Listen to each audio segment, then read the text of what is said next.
Hello everybody, this is Lila in Hawaii. I think I mentioned to some people that I would show you a few of the things I've made with my feed sacks or flour sacks or that sort of thing that I had. I just had really pieces left from a friend's package that she gave me, and they were from the 1930s, and she brought them from Oklahoma. She was from Oklahoma. So I think I've shown you some of these things, but I'll go ahead. I did promise you that I would show you the apron. It's kind of a little bit hard to show, but anyway, first of all I'm going to show you the finished pin cushions, and these were grandmother's garden, I think it was called, and these were pieces that were already that shape, and I've just stitched around the edge like some of my mending stitches, and then I tied a piece of twine on there with a little tag, and it's got one of those little, I call them little cotter pins, I don't know what they are. Where are we? There you go, little pins. So that's one, and then this is the other one, same pin cushion shape. The only thing is I did the stitchery differently. I whipped the sides of this one. And this one is the same, has the little tag, the little pin, some twine, and I think that just gives it that sort of homestead country look, and you will have seen those, but they're completed now. And then this one I hadn't finished. I debated whether I would put lace on it, decided to go ahead and just put buttons, 4 buttons, one on each corner, and then I tied on with some twine and a photo that I thought looked like a country lady, and then a little piece of ticking on the side. So that's that one. After that I made two, to go with the pin cushions, I made 2 needle books. So this is one needle book, and this is the other side of it. I didn't have to piece it, it was already pieced, they were scraps.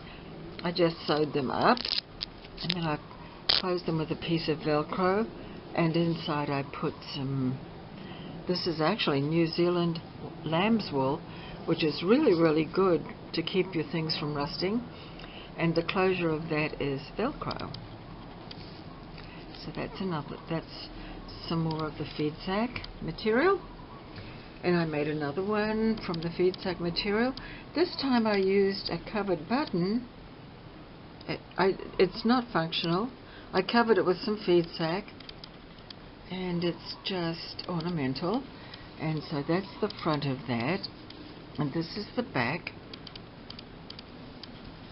And then inside, this time I used muslin inside.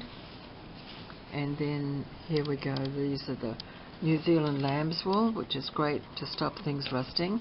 Those are the pages. Closure is Velcro. So that's that one. This is just how I make the, let me see if you can see it, covered buttons. That's the back of it. So I had some little scraps, and rather than waste them, I thought I would cover some buttons.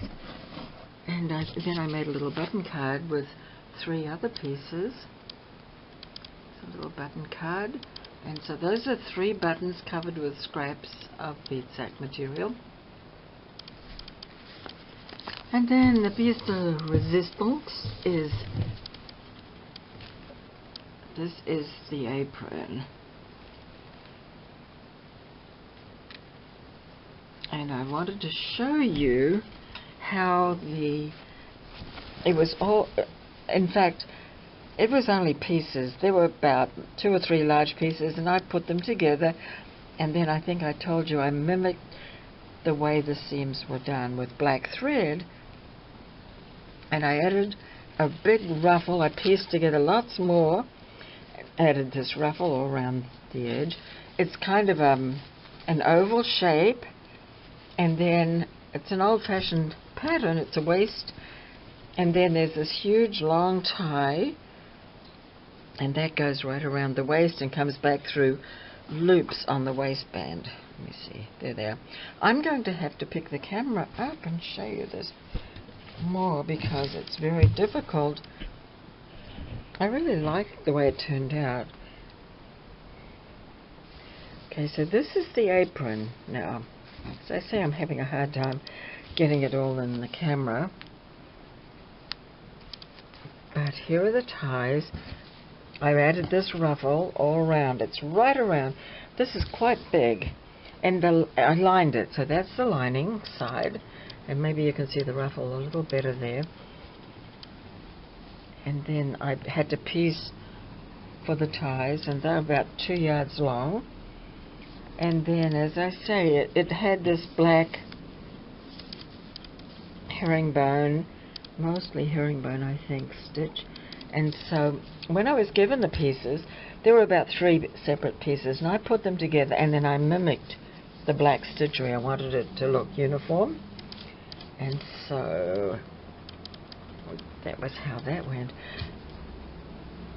I like the way it turned out. It's really colourful. It's really pretty. So I'll just pick up those items again. So there we are. So there's that. 1 pincushion. 1 needle book. Another pincushion. Another pincushion. And a button.